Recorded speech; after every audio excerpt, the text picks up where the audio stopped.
Dans l'éclat des projecteurs, où le rire éclate comme une vague et les paillettes scintillent comme des étoiles, un homme se tient sur scène, son visage maquillé, ses yeux brillants d'une intensité qui mêle humour et douleur. Michel Serrault, l'inoubliable Zaza Napoli de la cage aux folles, a fait rire le monde entier avec une grâce désarmante, transformant chaque réplique en une explosion de vie. Mais derrière le mascara, les costumes flamboyants et les rires du public, se cachait un homme brisé, portant un chagrin qu'il n'a jamais partagé. Une enfance marquée par les ombres de la guerre, une vocation religieuse abandonnée pour les planches, une perte dévastatrice qui a fracturé son cœur, et une maladie rare qui a rongé son corps en silence. Michel Serrault était un paradoxe vivant. Un maître de la comédie dont la vie était une tragédie, un acteur qui illuminait les écrans tout en pleurant dans l'ombre.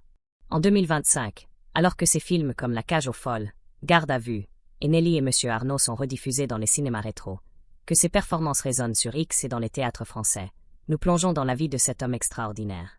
Une vie où le rire était une armure, la foi un refuge, et le silence une prison.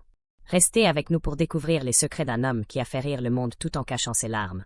Un homme dont les yeux racontaient une histoire que ses mots n'ont jamais osé dire. Nous sommes en 1928, à Brunoy, une petite ville de la banlieue parisienne, dans une France encore marquée par les cicatrices de la Première Guerre mondiale. Michel Serrault naît le 24 janvier dans une famille modeste, profondément ancrée dans les valeurs chrétiennes.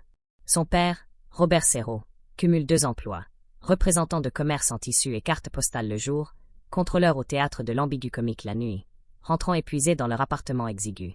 Sa mère, Adeline Foulon, orchestre le foyer avec une tendresse ferme, élevant Michel, ses 2 frères Raoul et Georges, et leur sœur Denise dans un monde où chaque sou est compté. Les repas sont simples, soupe de légumes, pain rassis, parfois un bout de fromage partagé, et les vêtements rapiécés. Mais la maison est remplie de chaleur, de prières, et de chansons fredonnées autour d'une table en bois. Michel, enfant sensible et rêveur, montre dès son plus jeune âge une fascination pour la performance. À 5 ans, il imite les acteurs qu'il voit au théâtre avec son père, grimé avec des foulards de sa mère, faisant rire ses frères et sœurs sous les plafonds bas de leur appartement. Mais la guerre approche, et avec elle, un bouleversement qui façonnera à jamais son âme. En 1939, lorsque la Seconde Guerre mondiale éclate, Michel n'a que 11 ans. La France est plongée dans le chaos, les sirènes hurlent, et les familles se déchirent face à l'avancée nazie. Craignant les bombardements, Adeline envoie ses enfants à la campagne, à Argentat, une petite ville de Corrèze où l'air sent le foin et la rivière Dordogne murmure sous les ponts de pierre. Michel, déraciné, découvre un monde rural austère, loin des rues animées de Brunoy. Hébergé par une famille d'agriculteurs, il aide aux champs, traite les vaches, et trouve refuge dans l'église locale, où il devient enfant de chœur. Les messes, les funérailles, les derniers sacrements qu'il assiste marquent son esprit. Il y avait une théâtralité dans ces rites, confiera-t-il plus tard, une mise en scène de la vie et de la mort qui m'a appris à observer les émotions. À 13 ans, en 1941, il annonce à sa mère son désir de devenir prêtre, une vocation née de la solitude et de la spiritualité intense de ces années de guerre. Il entre au petit séminaire de Conflans, à Charenton-le-Pont, un internat rigide où la prière, le silence et l'introspection dominent. Les dortoirs froids, les murs gris et les règles strictes pèsent sur lui, mais il y trouve un sens de l'ordre et de la discipline. Pourtant, une étincelle créative brûle en lui, a besoin de faire rire, de performer, qui s'oppose à la rigidité cléricale. Un prêtre, le père Modeste Vanham, perçoit cette agitation et l'encourage à explorer le théâtre, lui disant « Tu peux servir Dieu sur une scène, Michel, avec ton cœur et ton talent. » À 16 ans, en 1944, Michel quitte le séminaire, une décision déchirante qui marque son premier grand sacrifice. Il s'inscrit au Centre d'art dramatique de la rue Blanche et au Conservatoire privé Mobel, où il rencontre Juanita Saint-Péron, dite Nita, une étudiante passionnée qui deviendra sa femme en 1958. Leur amour naît dans les salles de répétition, entre des lectures de Molière et des improvisations comiques. Mais le chemin vers la gloire est semé d'embûches. Refusé par le conservatoire de musique, il enchaîne les petits boulots, employé de banque, figurant, clown dans des cirques itinérants, et accepte des rôles humiliants, comme celui de travesti dans un cabaret polonais à Pigalle, pour survivre.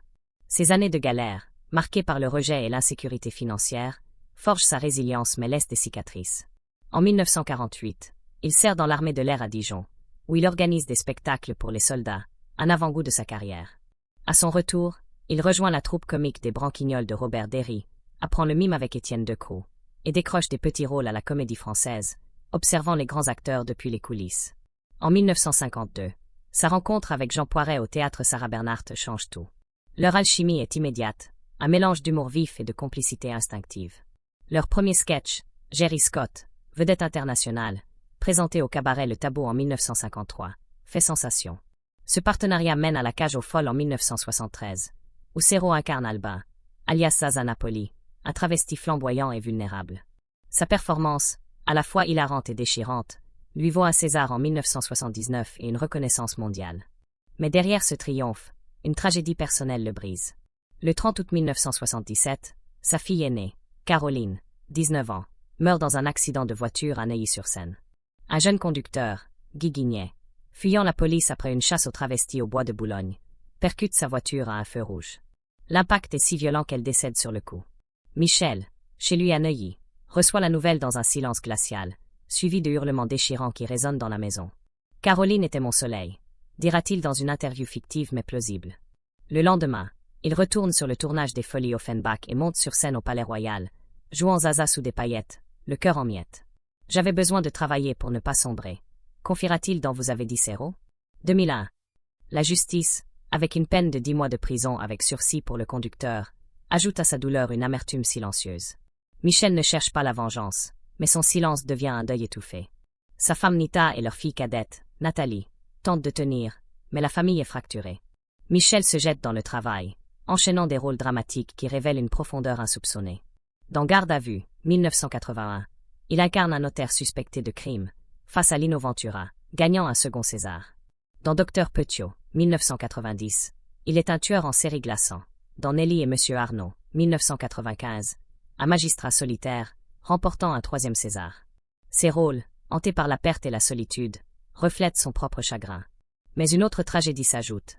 La polychondrite atrophiante, une maladie auto-immune rare, attaque son cartilage nasal, ses oreilles, et sa trachée, déformant son visage et rendant la parole douloureuse. Il cache sa souffrance, attribuant son apparence à une chute fictive sur un plateau. Un cancer, diagnostiqué plus tard, l'emporte le 29 juillet 2007, à 79 ans, dans sa maison de Vazouilles, près de Honfleur. En 2025, l'héritage de Serrault brille sur X, où les fans partagent des extraits de La Cage aux Folles et Nelly et Monsieur Arnaud, célébrant un acteur qui transformait la douleur en article. Sa petite fille Gwendoline dira « Il ne parlait jamais de ses tragédies, mais ses yeux disaient tout ». Michel Serrault était un homme qui riait pour ne pas pleurer, un acteur qui portait le monde sur ses épaules tout en faisant danser les foules. Que pensez-vous de son silence?